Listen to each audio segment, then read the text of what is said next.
ব্রজবালা বাঁশি সুরে হয় উতলা গাতিয়া বন ফুল মালা গাতিয়া বন ফুল মালা নব সাজে রে হরে কৃষ্ণ কৃষ্ণ কৃষ্ণ কৃষ্ণ হরে হরে হরে রাম রাম রাম হরে বলো।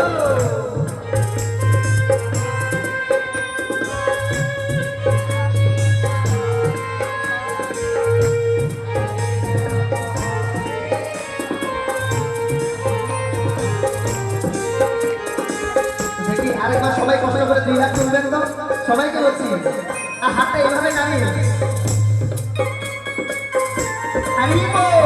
এখানে আমরা মায়েরা প্রভুজিরা সবাই ইসকন ভক্ত হয়ে গেছে আর হরিনামের সাথে সবাই দুই হাত তুলে আছে। হরে কৃষ্ণ কৃষ্ণ কৃষ্ণ কৃষ্ণ হরে হরে হরে রাম রাম রাম হরে হরে।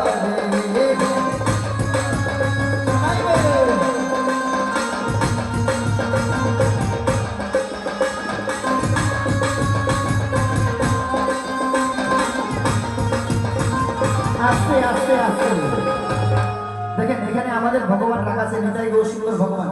ও নিতাই গৌর সুন্দর ভগবানকে আমরা মূর্তি করি পাথরে, সারাদিন হাত তুলে রাখে, ব্যথা করে না, কিন্তু ওদের মধ্যে প্রাণ রয়েছে, প্রাণ প্রতিষ্ঠা করেছে। সারাদিন হাত তুলে রাখে, ওদের হাত ব্যথা করে না। আমাদেরকে শিখিয়েছে যে ভগবানের কাছে কি করে যেতে হয় নিতাই গৌর সুন্দর ভগবান। আমাদেরকে যদি বলা হয় 2 মিনিটের জন্য হাত তোলার জন্য, প্রভু হাত ব্যথা করছে পারছি না প্রভু, এত হাত ব্যথা করে বেশিক্ষণ হাত উঠিয়ে রাখা যায়, প্রভু অনেক কষ্ট আছে।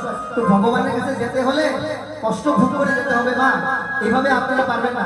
তো ভগবানের যেতে যেতে কতটুকু ভগবানের জন্য পরিশ্রম করেছে, কষ্ট করেছে, ভগবান তাকেই ভগবানের কাছে নিয়ে যাবে। তো আমরা ভগবানের সামনে বসে আছি, অন্যান্য জায়গায় আমরা প্রোগ্রাম করি, ওই জায়গায় ভগবান থাকে না, ভগবানের মূর্তি থাকে না। আর আজকে নিতাই গৌর সুন্দর ভগবান আর এখানে কালীমা রয়েছে, আমাদের সামনে রয়েছে। আমরা অনেক সৌভাগ্যবান যে আমরা এখানে বসে কীর্তন করতে পারছি ভগবানের সামনে। তো আমরা সবাই হাত নামাবো না, 2 হাত তুলে প্রেম সে হরে কৃষ্ণ হরে